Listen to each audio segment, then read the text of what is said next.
দেশকে অস্থিতিশীল করতে নতুন করে অপতৎপরতা শুরু করেছে নিষিদ্ধ আওয়ামী লীগ। তারা একের পর এক গোপন মিশন ফাঁস হয়ে যাওয়ায় কৌশল পাল্টাচ্ছে। প্রাপ্ত তথ্যে দেখা যায়, সরকারকে বেকায়দায় ফেলতে অপারেশন চক্রবাল নামে ৩ মাস মেয়াদী একটি নতুন ছক বাস্তবায়নের অপচেষ্টা করছে তারা। জানা যায়, প্রশাসন, সুশীল সমাজ সহ বিভিন্ন শ্রেণী পেশার আড়ালে যারা আওয়ামী লীগের ছায়াশক্তি এবং দেশ বিরোধী ক্রীড়ানক হিসেবে কাজ করছে, তাদের চিহ্নিত করতে অন্তর্বর্তী সরকারের উচ্চ পর্যায়ের নির্দেশে আইনশৃঙ্খলা বাহিনী, গোয়েন্দা ইউনিট ও এর বাইরে প্রাইভেট ডিটেকটিভদের মাধ্যমে তথ্য সংগ্রহ করছে।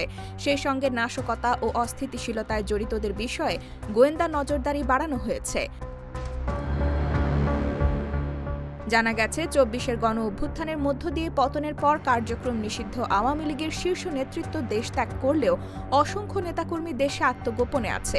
তাদের দিয়েই কষা হচ্ছে নাশকতা ও ষড়যন্ত্রের ছক।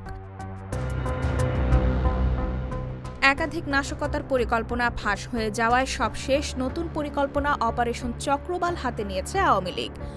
অপারেশন চক্রবাল বাস্তবায়নের অংশ হিসেবে তারা শুরু করেছে ঝটিকা মিছিল, গাড়ি ভাঙচুর, বাজারে আগুন, বাসে ককটেল বিস্ফোরণ সহ নানা অপতৎপরতা। এসবের নেতৃত্বে রয়েছে নিষিদ্ধ ছাত্রলীগের ছোট ছোট গ্রুপ। আরেকটি গ্রুপ কাজ করছে ভার্চুয়াল মাধ্যমে। এদিকে আইনশৃঙ্খলা বাহিনীর ভেতরে ঘাপটি মেরে থাকা দোসরদেরও কাজে লাগাচ্ছেন পলাতক পুলিশ কর্মকর্তারা।